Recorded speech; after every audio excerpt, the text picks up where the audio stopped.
Good morning, distinguished guests, ladies and gentlemen. Thank you so much for joining us for this very specific conversation as we talk about energy security and energy transition. We do have a short video to play for you first, and I will ask our speakers to join us on the stage right now, but we are going to just do a little bit of scene setting for you as we roll out this video.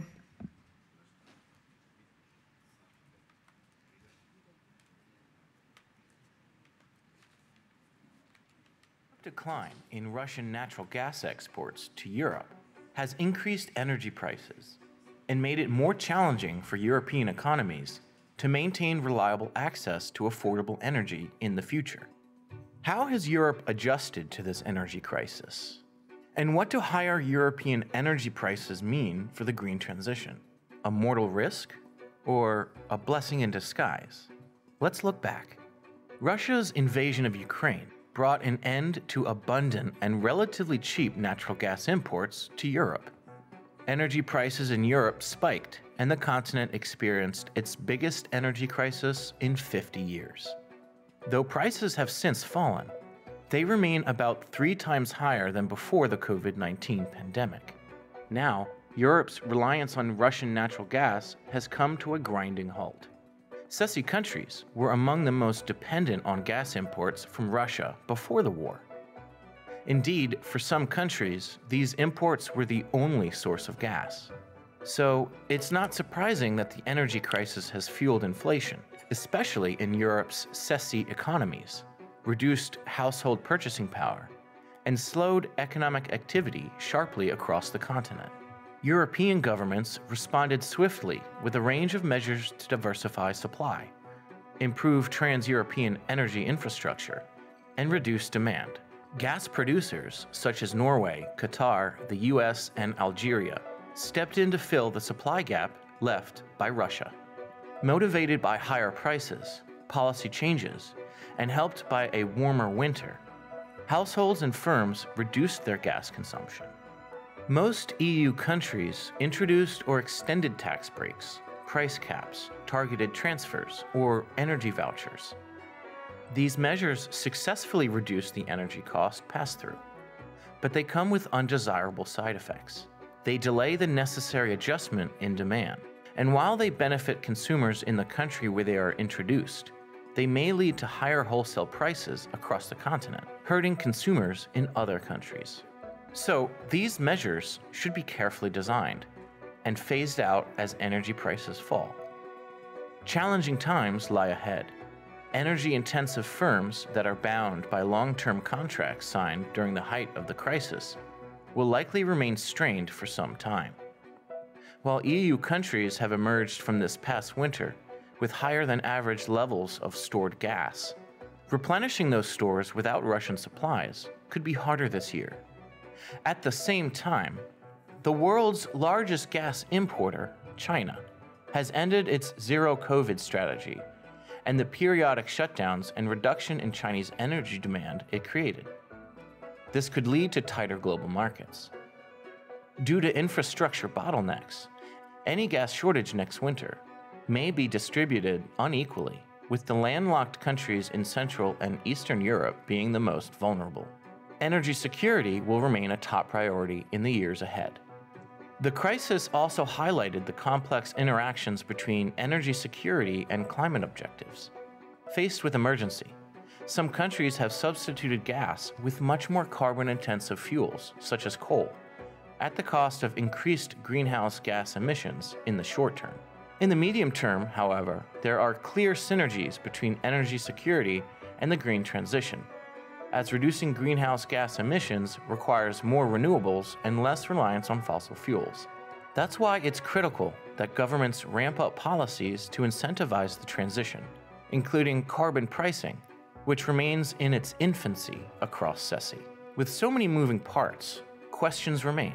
Are there signs or risks of deindustrialization as Europe loses competitiveness against other regions of the world with reliable access to cheap energy? What more can be done to secure sufficient energy supplies from reliable sources over the medium term? How best can the green energy transition be shaped to also enhance energy security?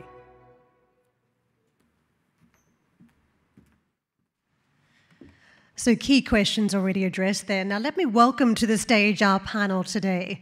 Alfred Kammer, Director, European Department, International Monetary Fund.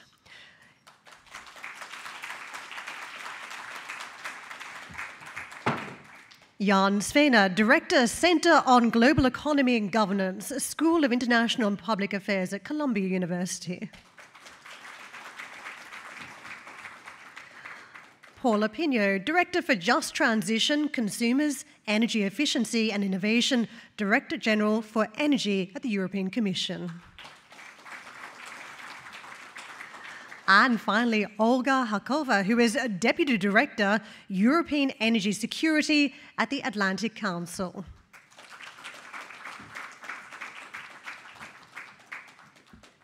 Olga. So we're just going to start a little bit broad and take a little bit of a litmus test from the audience, that is you, as to where you think we're at this point in energy security. I mean, there have been so many deep and complex topics, and we cover them every day on CNBC. What is very much in the backdrop at this point is where we go to from here. I mean, we've been debating macroeconomic policy, where the Fed, where the ECB are going, what that does in terms of tightening credit conditions more. I don't know whether you follow this, but we're talking about AI, generative AI, and how disruptive that will be on economies. But also front and center, what happens next when it comes to energy security? Who in this room thinks that we're through the energy crisis? I'll ask you to stand up. Does anyone believe we're done? We're through winter, we're through the height of the prices. Do you think we're done when it comes to energy security? So everybody then, by default, means that they believe we're all in an energy crisis still. That is overwhelming, or nobody felt like standing up. So I guess you have to stand up now. So the room does actually believe we're in an energy crisis. Feel free to stand up. You can't sit on the fence here. You have to take a position. So that means everybody has to stand up. Okay, this is a good start, because we are going to kick off a discussion here first up, and we will be taking some questions from the audience, so that does require you to be engaged and listen very attentively to the panel here. I'm just going to let you know too that we have a special guest in the audience. We have Peter Wood, who is Chief Energy Advisor at Shell. And Peter, if I can ask you to stand up. So we might just bring a microphone over to Peter as well, if we can. We've got a live microphone here, and if Peter could have that microphone, because we're going to ask him to weigh in too to some of the discussion.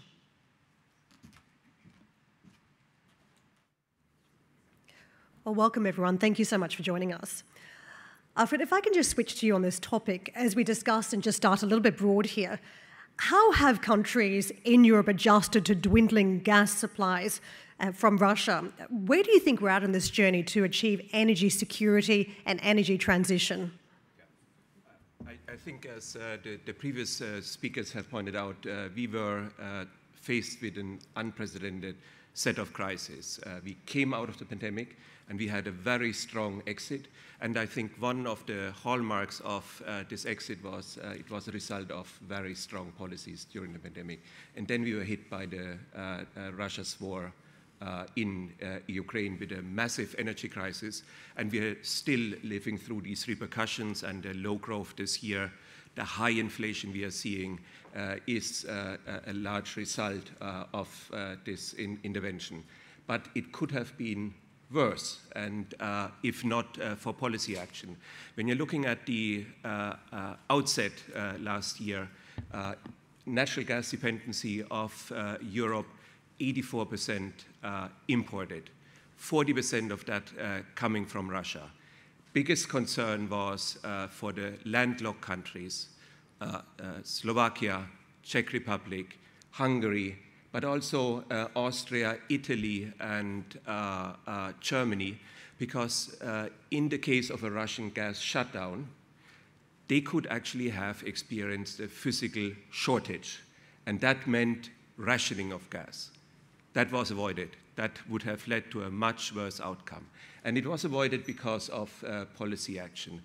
On the supply side, what happened was a concerted effort to keep increased gas imports through pipelines, but also to expand on the LNG side. And when you're looking at what happened is Russian gas was reduced by 80 billion cubic meters 55 billion cubic meters of that was made up by new supply and new imports. That was part of the equation, but it was not all of the equation. And the other part was really on the demand side. And what happened on the demand side was largely going through the price mechanism. And therefore, it's important that prices speak and prices cause action. What we had was a response on the demand side, which was also a reduction of 55 billion cubic meters. And that came from a shutdown of production of some of the energy-intensive products, like fertilizer. 25% of that was made up. 40% came up from efficiency gains by households and firms. And then we were lucky. A third of that demand shortfall was explained by a mild winter. And what it helped us to do is not only come through the winter, but at the beginning of this year, storage levels were double as high as they were usually coming out of a winter. And so we are set up, I think, going into the next winter with a relatively good way. We just kicked off the session talking about the challenge that lies ahead. And if you think about how much prices have moved, even on the oil side, Brent at 125 in June last year, trading either side of 80 these days. When you look at the European gas price, we peaked at $322 per megawatt hour, returning to more normal levels. The price action looks like it's crisis averted. But what's the risk from here? What keeps you awake at night as you look forward in coming months? I think what we need to focus also on was part of the government response, which was dealing with the cost of living crisis. That was an important part for government to think about protecting the most vulnerable population. And government overall have done a good job, too much so to some extent. When we are looking at energy packages, they cost for 22-23, 2.7% of GDP. When we are looking at protecting the most vulnerable, 40% of the population, we could have done that in a targeted way with 1.5% of GDP. More cheaper, better targeted, reaching the most vulnerable. And why is that a concern? Not only because of the fiscal side, it is also a concern because that adds to demand, that adds to inflation, that adds to central bank needing to fight inflation. And I think that is a concern we have. Olga, let me switch to you. We've got fiscal subsidies at play. Market pricing has come down. We've diversified supply chains. We've ramped up storage. Why are we still in an energy crisis?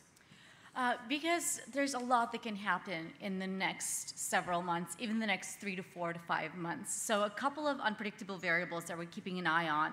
There is no guarantee that Russian flows will keep going through Ukraine, or I would even push as far as even Turkey. Russia could be in a position where there could be some additional decisions made if they are in a certain desperate spot to create additional pressure on Europe. There is a scenario where these supplies stop flowing through Ukraine. Now, compared to last year, we are nowhere in the same position in terms of the transformation that needs to happen. But when we're talking about shortages and multiple variables happening at the same time, it could still put additional strain.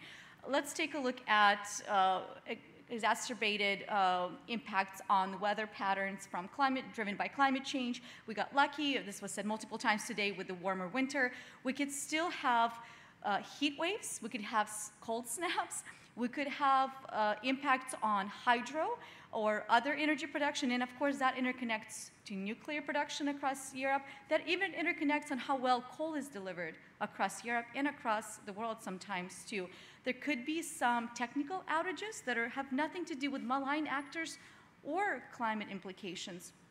There could be cybersecurity concerns or cyber attacks and there could be further critical infrastructure threats, or even, on the extreme, look at what happened in Nord Stream 1, Nord Stream 2. There could be threats to the critical infrastructure across the world. So we can't over-prepare for the upcoming winter. So all of these things do keep you up at night. All of these things, I don't feel like we can say that we're fully ready. I think we need to continue over-preparing and looking at every single scenario and assuming that everything will go wrong, and then be prepared for that, and then we're going to be okay. Jan, let me bring you in. There's another layer here, and that's the macroeconomic dynamics. We've just seen a whole bunch of survey data suggesting that we have manufacturing contraction, even in core economies in Europe, from France to Italy, Germany in recession. We are now setting up for a challenging few months with interest rates also going up. The challenge of energy security on top of that with already shrinking growth. Just set the scene for us. How difficult an environment are we looking at as we battle an energy crisis still? It is a very difficult environment. I agree with what Alfred and Olga mentioned. Those are, very important points. And we have to realize that Europe is one of the slower growing or more vulnerable regions of the world. The US is doing quite well compared to Europe, has been doing in the past. China, as we saw, may be coming out of a slow period. So if demand goes up from these countries, we can expect that prices of energy will go up with that. OPEC is meeting in Vienna as we speak, trying to figure out can they somehow manage to raise prices by withholding production.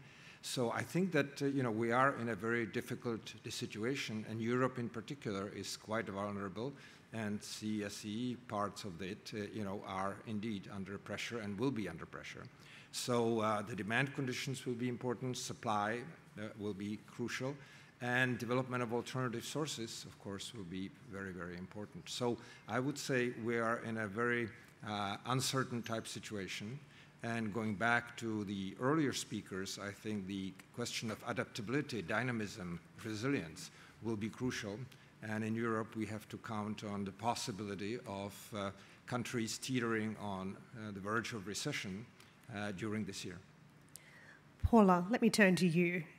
An energy crisis still looms. What are the biggest risks? How will the impacts be felt from here? How will the impacts be felt from here if we don't get it right? Yeah.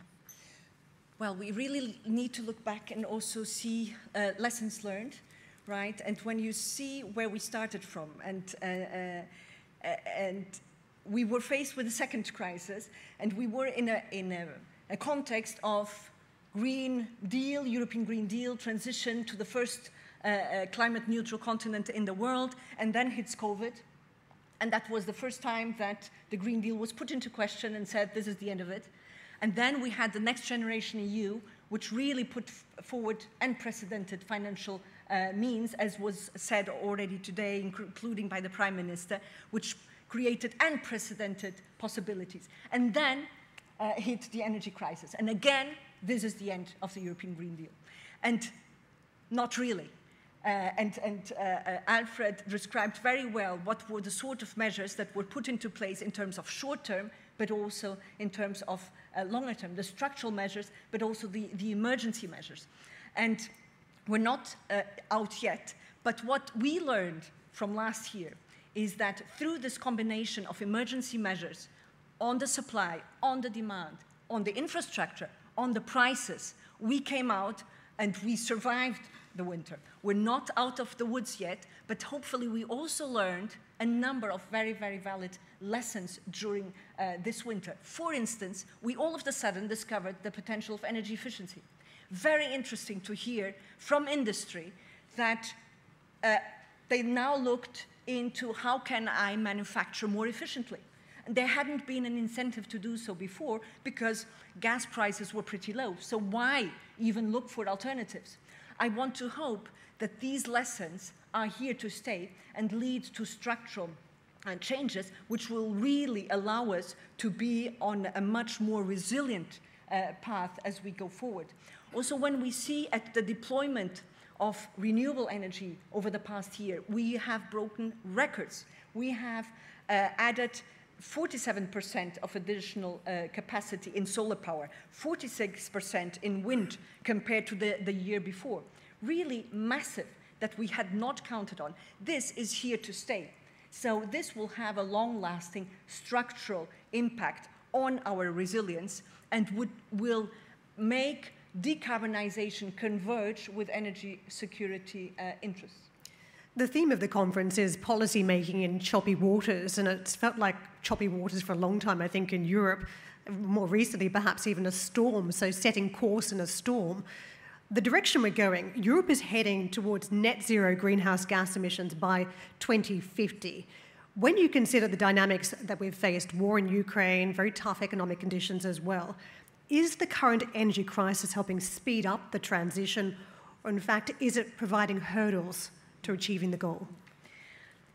As said, Karen, twice already this path was put into question, right? Through COVID and then through the energy crisis. And every time we seem to come out stronger and having really, instead of de-accelerating, we have actually accelerated. In terms of the structural measures, we had in place already the negotiation of the Energy Efficiency Directive, the Renewables Directive, and we proposed, the European Commission proposed to increase the targets. And it so is that actually, as a result of the negotiation with the Council, with the European Parliament, we came out with more ambitious targets than was initially foreseen as a result of the REPowerEU, as a result of the need to accelerate the independence of inputs of fossil fuels. The same in terms of targets for deployment of heat pumps, for instance, of solar, of wind. And so we really are putting into place also structural measures which will actually accelerate. I think nobody dared to believe only 1.5 years ago that we would manage to accelerate the energy transition in the way we have. And this is the irony of this war in Ukraine and of the perpetrator of the war in Ukraine, that it's having an impact which is absolutely contrary to the interests of what was the main supplier of fossil fuels to Europe for many, many years and decades. Alfred, it did feel as though Europe had the jump on energy transition. There was a window of hope there. Then the Americans came up with a very big package, the Inflation Reduction Act, and it felt as though they've stolen the lion's share of investment now. They have the jump on Europe. What do you make of where we stand at this point? Do you think that the conditions are helping energy transition, or are we now effectively overtaken by the Americans? Yeah. First of all, good that we got a push on the green transition, because we needed to move. Russia's gas shut-off triggered an acceleration of that move. Good. Good also that the US is moving, because Europe cannot do it alone. Europe has global emissions of between 7 and 9% of the world total. You need the US to move, and the US is moving. That is also good. But we also need to remember this is a global common good we are trying to protect. And we need to have more than just Europe and the US. And we were advocating globally as a coordinating mechanism, as Kristalina said, a global carbon price to give certainty to investors, but also to have a multilateral response, a common response, including China, including India and other emitters, in order to have a global solution. Subsidies, as in the IRA, they can help in particular circumstances, but we need to avoid a subsidy war. So in the end, we need global coordination. That's utopia, though, when we've got the director of the CIA flying into China, trying to reset relations with the Chinese. We don't have global coordination. We have a trade war playing out, one that could get worse from here. So there is no global coordination on this. I think we, especially the IMF as a multilateral organization, we are driving to avoid fragmentation. Fragmentation, economic fragmentation, is going to be costly for everybody. If you are looking at the global common good, trade, if you're looking at the payment system, if you're looking at dealing with climate change, you need global solutions. And that means even if you have geopolitical tensions, you need to come together in order to tackle these problems. And we need to strive to get this done and not to have economic fragmentation. Jan, come in here. Yeah, sure. Look, I think that as much coordination, as much cooperation as we can achieve, obviously very, very desirable. I think that there are centrifugal tendencies. I think that some countries are definitely sort of going their own way. We see it in the lack of agreement on how to approach the war in Ukraine on the part of big economies, be it Brazil, be it South Africa, and so on. So a lot of uncertainty there as well. I think that the US is moving now very decisively. Europe has to take that into account and hopefully cooperate, but there will be some competition. There are some European firms that are already moving to the United States, and that may continue. So it's something that's for Europe to lose, so to speak. But I think that hopefully it'll be more positive than negative. But we have to realize that Europe has been losing competitiveness for a while, for a long time. We are talking about it now as a phenomenon, but it's been here for decades, right? The European economy was more than a quarter of the world economy, now heading towards 15%, while the US is keeping for 40, 50 years at a quarter, 25% of the world economy, China and other countries growing dramatically. So Europe really is facing a challenge both in the immediate sense and in the sense of, what do we do in the long run? How do we achieve the dynamism? How do we, in fact, create the next wave technologically, et cetera? Or at least how do we ride the crest of the wave rather than being behind, right? So that's, I think, really a big challenge here. Paula, you wanted to jump in there. Yes, because this is the right transfer. In fact, as we've been dealing with this trilemma between decarbonization, energy security, just transition, which is really difficult to reconcile, as we've seen. And as we're finding a way to reconcile it, and then comes the fourth aspect, which is, well, and how do we ensure competitiveness of EU industry within this? And that is what triggered the European Commission recently to put on the table legislation, so-called Net Zero Industry Act, which is precisely about identifying the technologies where we do need to have industry in place in Europe, which boosts the production and which onshores some of the production of some of the technologies needed for the energy transition in terms of clean energy. Now, the starting point is challenging because we know energy prices still remain higher than compared to other parts of the world. So that's clearly not a benefit. So we need to create a set of conditions which make it attractive. And we have the seeds, we have the quality, we have the size of the market. We have a whole of the European Union within a single market. But we need to now also tackle this fourth element, which is the competitiveness of the European industry. Olga, let me get you in here. Yes, so a couple of thoughts here. I don't think this needs to be a zero-sum game in terms of, either a business continues thriving here in Europe or they shut operations and they move to the United States. I think it's all of the above. But I think it's also diving into the realities of some of the fissures. And there's cooperation and talks happening at the highest level on incentives coordination and figuring out where are the areas where actual tensions exist and how do we mitigate them in tangible ways. And one of those conversations is around making sure that the local content requirement for IRA, that some of the European production of critical minerals can participate in that. In that way, European business, U.S. businesses, U.S. consumers can purchase, whether it's vehicles or other solutions, other clean energy solutions that can participate in the critical mineral supply chain that's produced in Europe as well. So that's just one example of where we can use Treasury guidance to fine-tune IRA. To a certain extent, there's of course only so much that you can do. It's not going to be legislated. It's there to stay, but we can find ways to make it better and to work better together across these, because there's no way that things like the critical mineral supply chain issues will be solved by the US or by Europe on its own. And to be frank, if we look at the projections, even this year and next year, clean energy deployment is set to increase by a third in the next couple of years, just the next couple of years.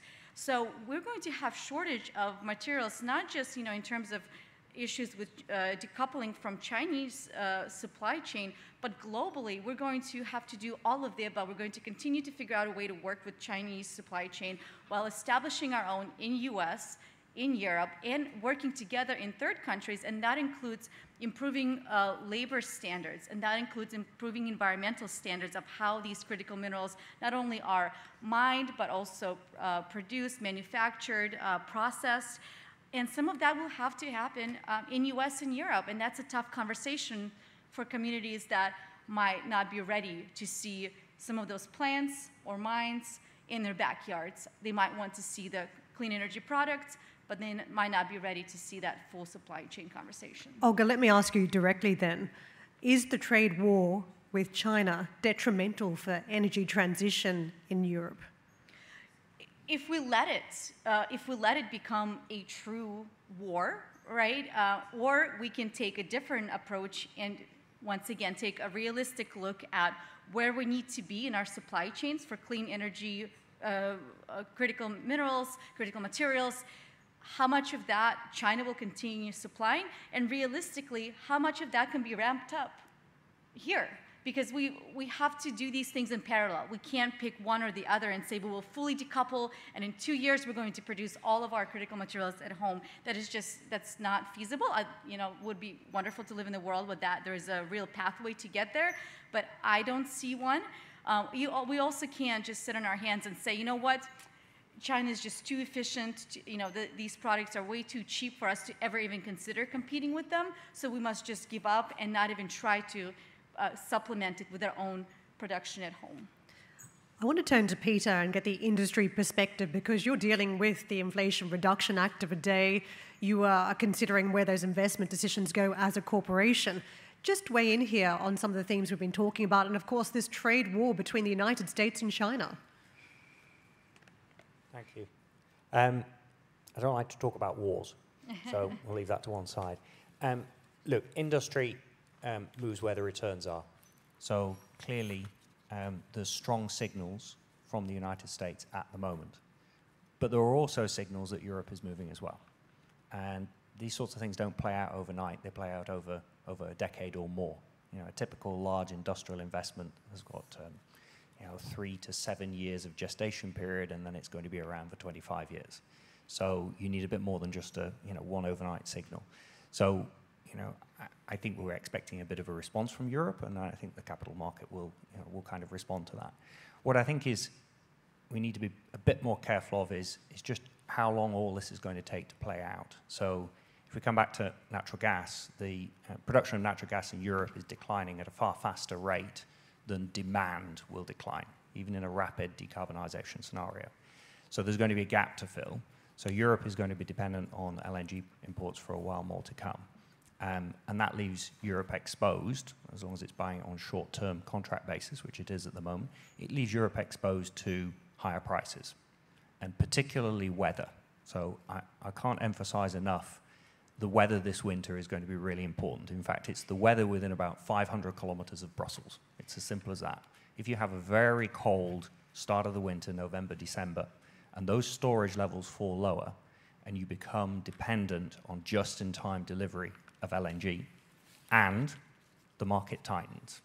And if there was a cold winter in China, for example, all of a sudden you're really in a steep competition, and that could drive prices higher. And this sort of threat of higher prices could be around for the next 2 or 3 winters before the policy levers that are in place now have had more time to have a bigger impact. So the efficiency measures will continue to improve. The build-out of renewables will continue to grow.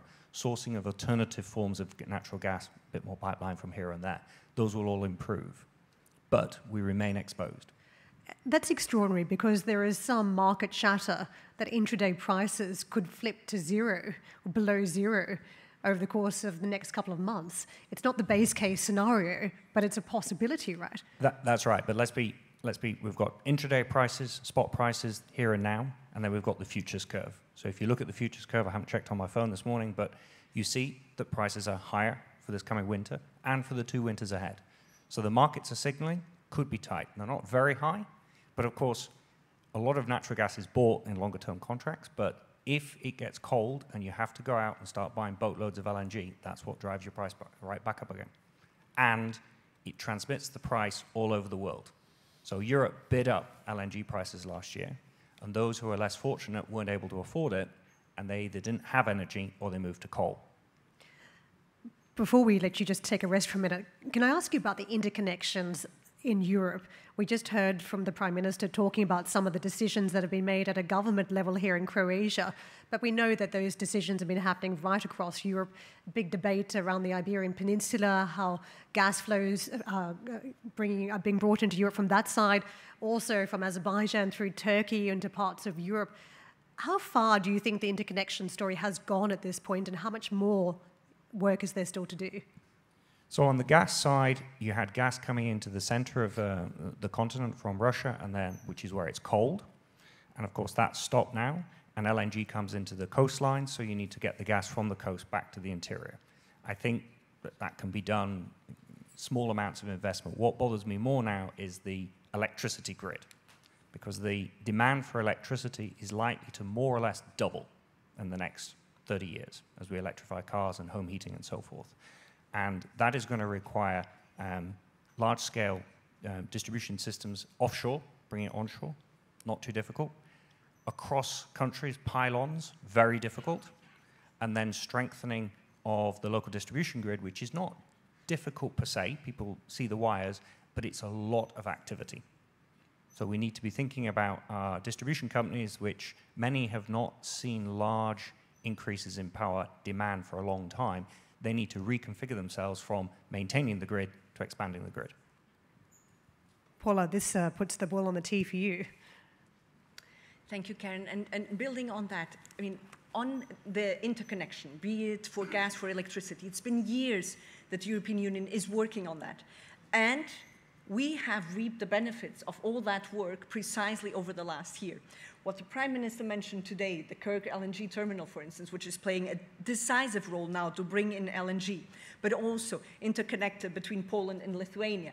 The Klaipėda LNG terminal is now helping bringing in the interconnector between Greece and Bulgaria, which was long on discussion and construction and now is commissioned, really now brought the benefits of all this long-term investment. And we're not done yet, and that is still one of the issues we need to complete, both on gas and electricity. Gas, we're practically done. Electricity, there's still a lot to be done, and we need to learn the lessons. Precisely as we increase the need to electrify with all this renewable energy that we want to bring in, we will have to match it in terms of the grid capacity. So we need to act swiftly and now, because we know these things do take time. So we need to now really focus on investing in the electricity grid to really make it possible for this decarbonization to take place and for this increasing electrification of the energy system that we are preparing, again, in order to ensure our resilience in terms of both decarbonization but also energy security. Olga, where does that investment come from? That is the billion-dollar question, right? Or several billion-dollar questions. In the past, and I don't think Commission gets enough credit for, I mean, the massive amount of work that was done over the last couple of decades and the built out of infrastructure. But I agree with you, it's, you know, there's still some gaps, particularly for landlocked countries. And the trick there is you do need kind of either EU level or some kind of a broader level risk management and investment mechanisms, because at a national level, you know, if you were to build your part of the pipeline and then just hope that, you know, the other countries in that network continue doing so in a timely manner and do it right, you know, that's when it becomes complex. And we're not done yet. You know, like Hungary, Slovakia, Czech Republic, and a lot of this area, they're still hungry for interconnections in order to truly diversify permanently, not just for a couple of years, but truly permanently diversify and be interconnected. And I agree on the grid conversation. I do think it's a sleeping crisis. I think that's going to catch us off guard. Completely agree here in a couple of years. Yeah, just to add on that, we need European solutions, because we are talking about a single market, we are talking about electricity grid, we are talking about gas infrastructure. And I think that requires not national responses, but European responses, including through European funding. I think that's one very important part. But I would add one other element when we're talking about the private sector. The private sector needs to have certainty in terms of where we are going in order to make the investments. And when we are looking at the total investment required in Europe to do the energy transition, we are talking about 4 trillion euros in this case. 3/4 of that has to come from the private sector. And what is there also needed is much stronger action on a capital market union, because these funds need to be raised. Europe is still very fragmented in terms of raising capital. If we want to compete with the US in Europe, the US has fantastic capital markets. Europe needs to push there in order to help the private sector to finance. Jan, I want to turn to you because the fragmentation, we can tackle this from a number of angles.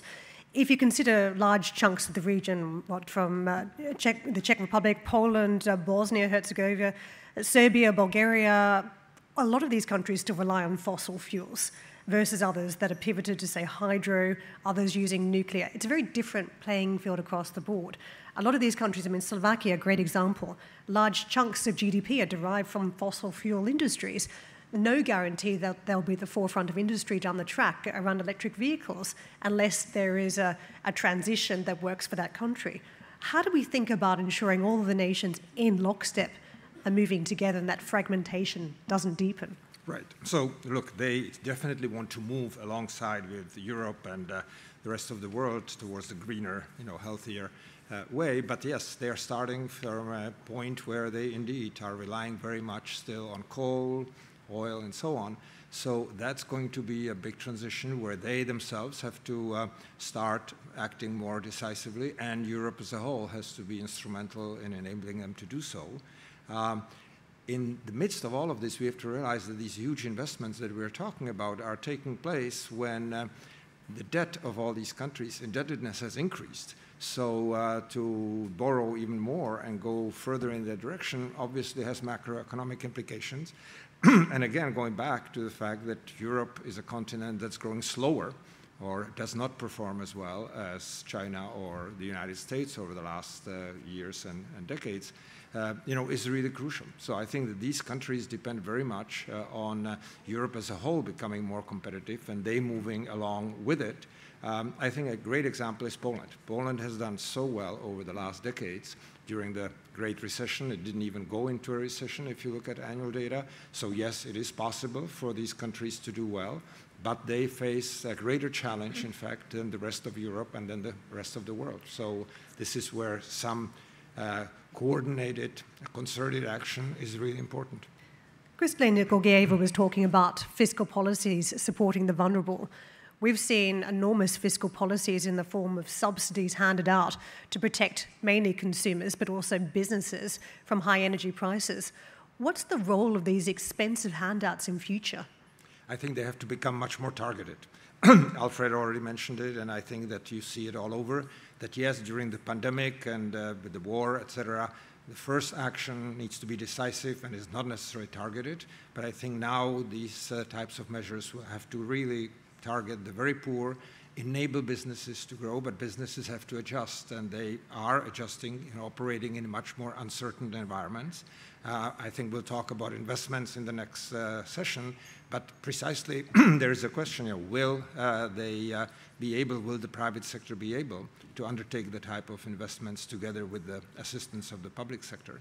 And I'm just not sure, frankly. I mean, I think Europe has incredible potential, but it has shown that it also is unable to realize it. I mean, take, for example, let's remember, in 2000, the so-called Lisbon Declaration and Agreement, Europe in 10 years will become technologically the most advanced region in the world, right? 2010 came, it didn't happen, so the agreement was it's going to be 2020. Well, we're past 2020 and we see where we are, right? So one has to, in some sense, really design strategies that are much more effective going forward in Europe, and this region is part of Europe, so it'll depend very much on what Europe as a whole is able to do and really, become sort of the leading part of the world, which it can. I mean, Europe really has the human capital, it has the possibilities, it is handicapped, as we see with this, in terms of energy situation right now, but it can certainly tackle it if it proceeds smartly and smoothly. You say that these policies should be more targeted in future. We are rolling around to an election cycle. Spain is on the cusp of voting, again, much sooner than anticipated. Targeted can be used in very different manners in these countries that are trying to shore up an outcome when we've got fragmentation of politics. Yes, indeed. But on the other hand, I think the social cohesion, political cohesion in these countries really depends on the bottom half of the population feeling that they are not losing too much, that they are benefiting in some sense from what's going on. And the political aspect is very crucial in that, yes. Alfred, do you want to weigh in on this? Yeah. You really want to protect the most vulnerable, and you don't want to waste precious fiscal resources by just spreading them out. So that I think we all agree, and I think governments agree too, but it's sometimes difficult to do, and it's just quicker and easier to do it all across. The same thing applies to subsidies. When I'm thinking about subsidies for enterprises, you want to go in there where there is market failure. You want to address infrastructure need in order to create that enabling environment for enterprises. You don't want to just open the floodgates and use fiscal resources very inefficiently. Because in the end, we have a fiscal constraint in Europe in more general. So you need to think about being targeted everywhere. I did promise to take some questions from the audience, so we do have a microphone here. Does anyone want to pose a question to the audience? If so, please raise your hand and we will bring a microphone to you. It's a very intelligent audience here, so I'm assuming someone's going to want to jump in with a question. No pressure. Front row, second row. Oh, we have a gentleman over here. If you can just state your name and where you're from too, so the audience has some context, please. Thank you. Nate Arnold from the IMF. I just wanted to ask a bit more about the Net Zero Industry Act. I know a lot of that is aimed at sort of streamlining regulatory and permitting processes, but most of those are a national or even local competency. Can you just talk a little bit more about how you envision actually implementing that part of the Net Zero Industry Act? Well, thank you for the question. And indeed, so in the Net Zero Act, there were a set of clean energy technologies that are identified, which are absolutely decisive for the transition to take place. And then the idea is to create a favorable regulatory environment, for instance, by accelerating permitting, by putting together the necessary skills which are required, because this is a factor that we sometimes underestimate. We can have the targets, you can have the policies, and then you don't have the people who are qualified to implement it. So the idea is to tackle it across the system and see what can be the barriers to the deployment of these clean energy technologies, and create such a conducive environment within the European Union. Now, this piece of legislation is now being discussed, negotiated with the European Council, with the European Parliament. So we'll see where we land, but clearly the idea is to have a number of elements which will allow to have a more favorable context for clean energy technologies to be manufactured in the EU, while recognizing that we will have to have the partnerships that Olga mentioned, and that we cannot do it all by ourselves, right? If you look at the journeys in terms of energy transition that the whole world is engaging in, we see that the need for clean energy technologies is massive. So obviously cooperation will be key. And the question is to identify where and with whom can we best cooperate. Can I follow up on that? Fresh from a technology event, speaking to all of the innovators in the space, and one of the views is that there's been so much cheap credit for so long, been so many players wading into this space, but nobody has scale, and that there's so much time spent on talking about solutions. There's not the rolling forward with development. Well, the clock is ticking. We don't have scale in some of these new industries to make any difference at this point. How do you change that narrative? It's interesting. I've been faced with that same question earlier this week, in the sense that we have a number of excellent small and medium enterprises within Europe which are there ready to make the next step and the next jump. And the issue there is that they may not have access to capital, precisely. So the de-risking of it. So we need to look into that. It's something clearly that we do need because we have extremely good SMEs in these areas of clean energy technologies. So we need to identify what are the barriers and tackle them. And clearly this is an issue where we need to look into and act. Can I just chime in just half a second? I think a really specific, unique area that doesn't get enough attention is some entities, especially in Europe, some businesses that don't have a great credit rating, but they're legitimate, fantastic companies that have proven themselves to have developed all sorts of projects. Sometimes they have a hard time partnering with US businesses or financial institutions because they don't have that credit rating. So if there is some kind of a EU level or a broader scale risk management, we have literally seen that be an impediment to some of the broader scale that really scaling up these massive projects here when we're talking about specific companies that might just not have it look really great on paper, but they do have the expertise and they're legitimate and they're trustworthy. Peter, do you want to jump in on this as well? I mean, I was talking to the boss of one of your competitors in recent months, and while there's interest in these technologies, it's almost a slight eyebrow raise as to how it impacts the overall corporate, because some of these activities are so small, they don't have any long-term impact at this point for revenue for a big business like yours. So it's very clear that the most rapid pace of decarbonisation is occurring in the power sector with wind and solar. But you have to think what comes next. So whether that's decarbonising home heating with heat pumps, hydrogen, biofuel, so forth. So I think a large corporation has to think not 5, 10, but more like 25, 30 years out. So if I look at what Shell's doing, we are looking at sustainable aviation fuel. It is considerably more expensive than the standard stuff. However, if we want to fly around the place and get anywhere close to net zero in 2050, we're going to need it. So we need to start thinking, how can we drive down costs? Same with hydrogen. Now, I think I'd be doing the room a disservice if I said some of these things were going to completely transform the world in the next 10 years. I don't think they are. But over the next 30 years, who knows? And the fact is, if we don't start trying now, we definitely will not get there.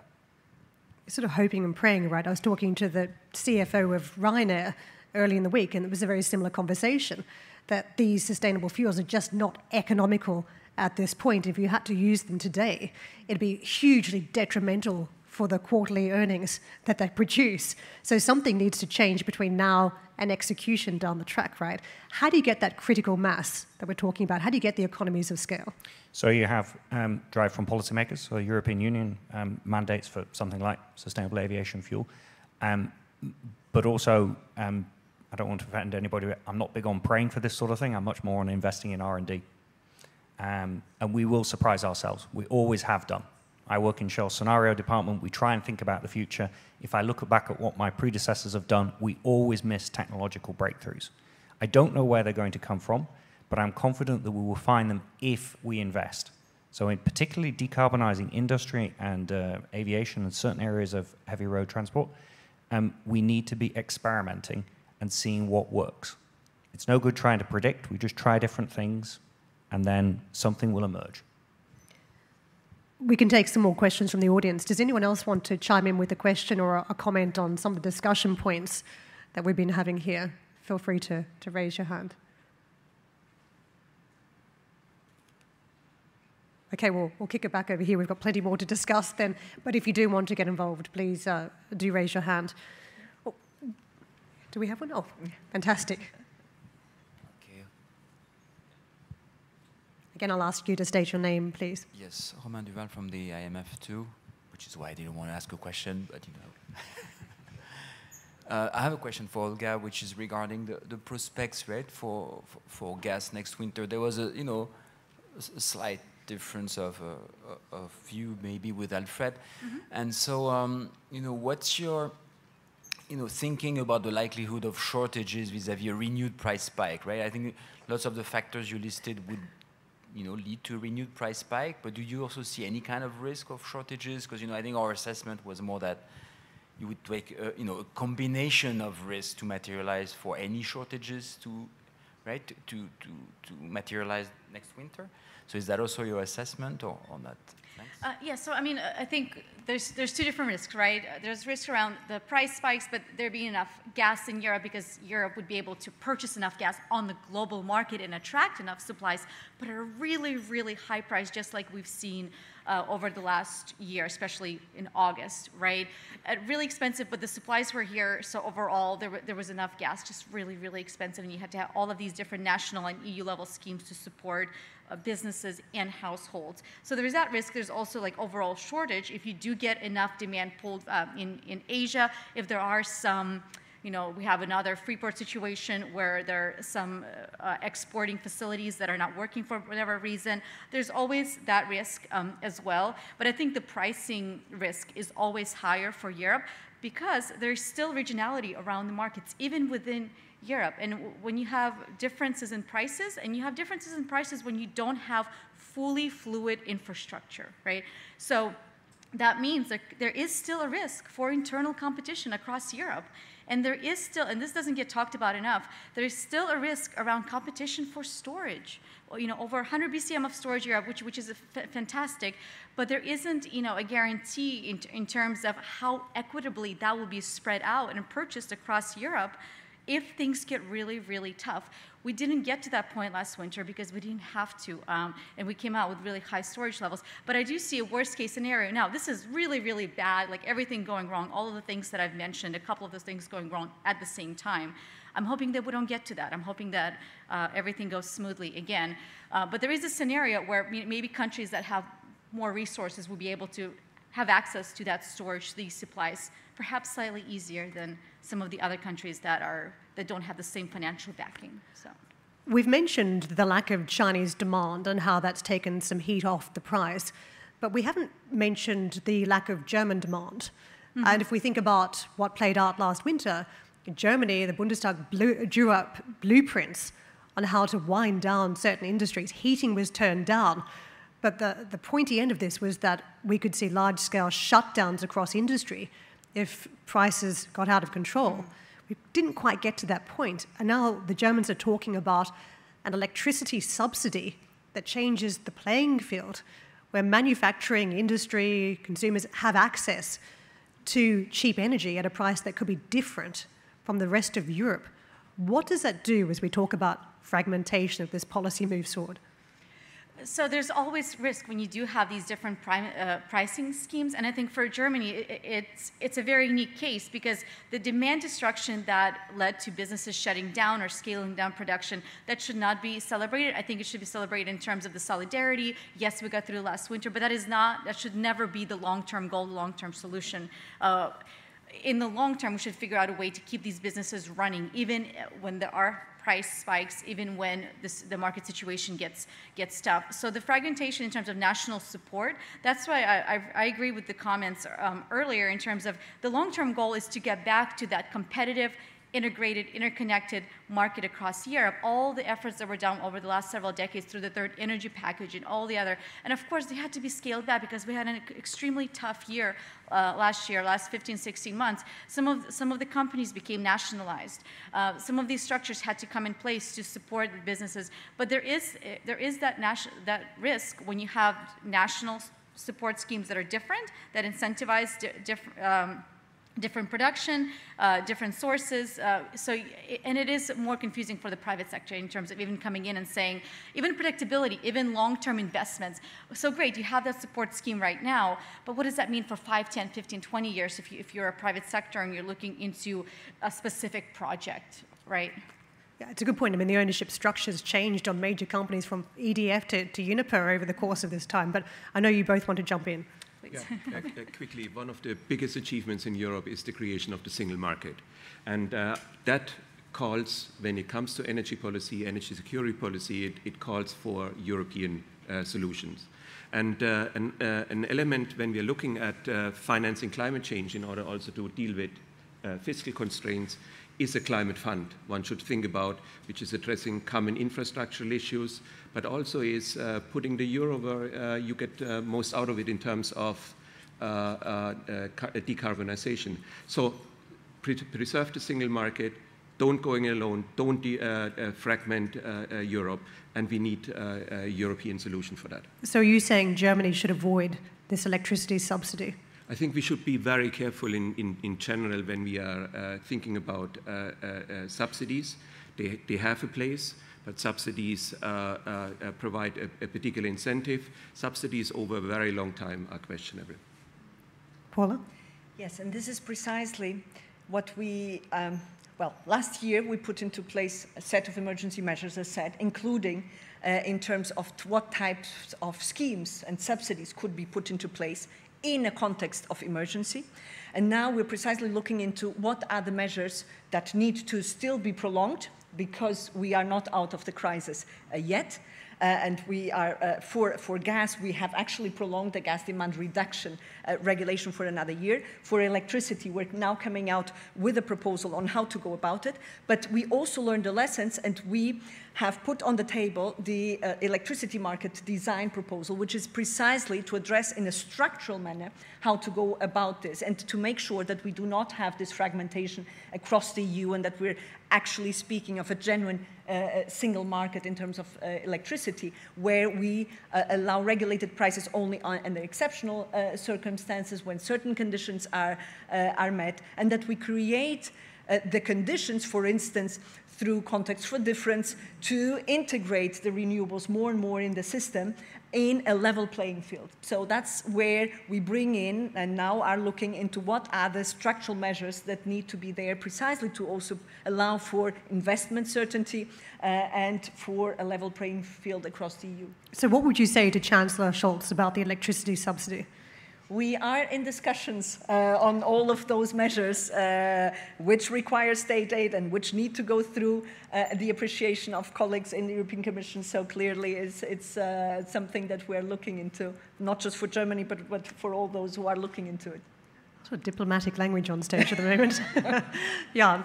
Yeah, I think we have to be ready for major price fluctuations. They were in the past, they recently.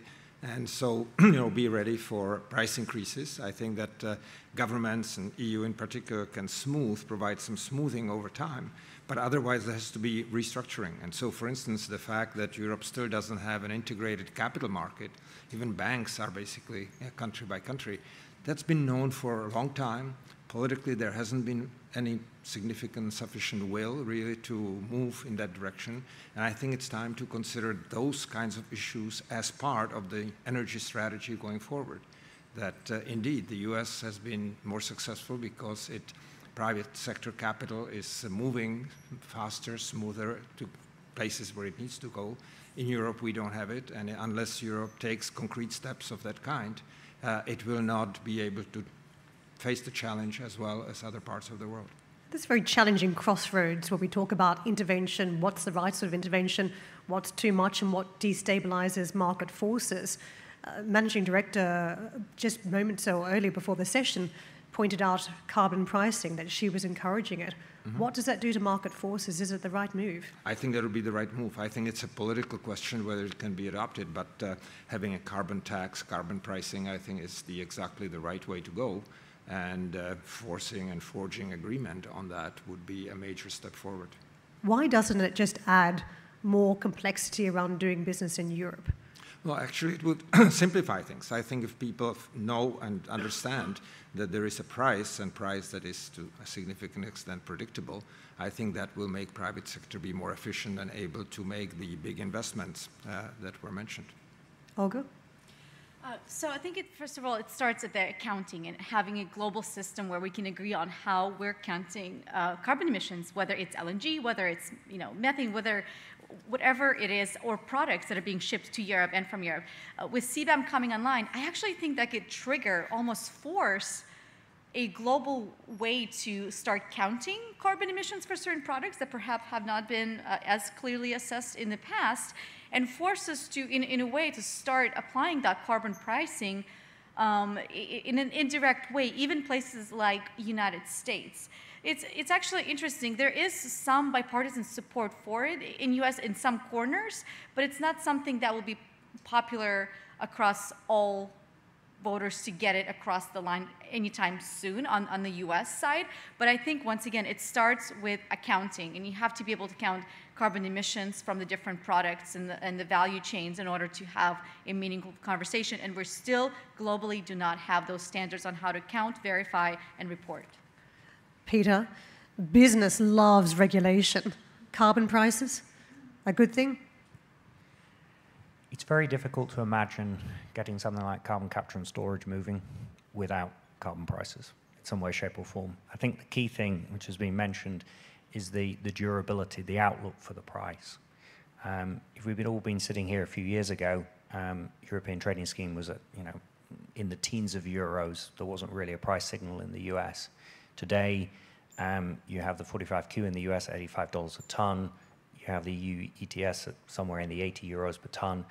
That's starting to make carbon capture and storage look interesting. It's incentivizing moves in the power system away from fossil towards renewables. It works. Question is, will it be there for the next 10, 20 years? I can see everybody's needing a bit of caffeine and sunshine, so I'm just going to get a quick takeaway message from our panelists today. We've had a very broad discussion. Something that you just want to leave the audience with, something you want to highlight about the challenge, the risk, something to think about from here. Olga, do you want to kick it off for us? Sure. 30 seconds. Yeah, we haven't talked about Ukraine, which I think is a missed opportunity for this conversation in terms of kind of what's happening right now and how Ukraine can support European energy security and climate goals in the long term. Tremendous nuclear expertise, tons of natural gas resources, a lot of, areas where you can try out new technologies and innovation, but it needs support in the short term to maintain the institutions, maintain the energy sector functioning. So and kind of thinking through that robust natural gas system in Ukraine, what do you do with that in the future? How do you integrate maybe cleaner, lower carbon fuels into it that can support then clean energy transition in Europe as well? So I just want to make sure that we don't forget about that, and then we support Ukraine in the short term and cooperate on that, and also think through that big, ambitious reconstruction goals for the clean, and not just reconstruction, but transformation of the energy sector in Ukraine. So. Jan, see if you can top that. No, I would say, look, Europe is facing a much greater challenge, and this part of Europe in particular than many other countries, US in particular, it's been thinking about it. It's been taking steps in the direction of how to solve it. So in a way, it's ahead, and it's up to Europe in particular to sort of chart the direction and take some of the major steps, hopefully in coordination with the United States and other countries. And I think, as we mentioned in the conversation, China will be a crucial player, is a crucial player, and will be an even more crucial player. Alfred? Yeah. Climate change is a global problem. That means we need to have a discussion globally on policy, and we need to harmonize and talk about those. Second part, when you look at energy security, supply chain security, diversification is key. Whenever you fragment, it's becoming risky and it's becoming more expensive. Third, Europe has the single market. That single market needs to be protected. More can be done. Banking union, capital markets union, in order to allow small and medium enterprises to get capital in order to do these important climate investments. More needs to be done at the European level, because energy security, energy transition is not a national problem, needs to be handled much more at the European level. And Paula? Well, over the last year, we saw impossible things made possible. We have phased out fossil fuels from Russia in a way that nobody could have believed a year ago. We have accelerated the energy transition, and with Ukraine, we even went for synchronization of the electricity grid of Ukraine and Moldova with the EU in something that was not foreseen immediately and did happen, to a point that Ukraine is in a possibility and has exported electricity to the EU. Many may not know this. So we made impossible things happen.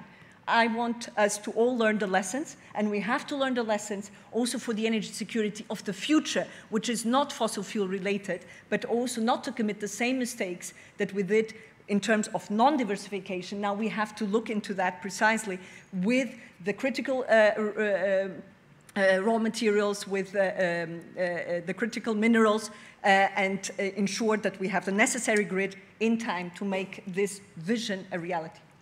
Thank you very much. What a terrific discussion. Now, before we wrap up, I'm just going to tell you whereabouts you're going, what's happening in your foreseeable future. We're taking a coffee break now, so that'll be roughly about 30 minutes. There is a second panel that will start at 11:50, so just take a look at your watches. 11:50, we're back in here. But also, there's a lovely big group photo, a moment in history that'll be on the terrace straight away now, so if you can wander out that way. But please put your hands together for the panel. Thank you so much to Alfred, Jan, Paula, and Olga.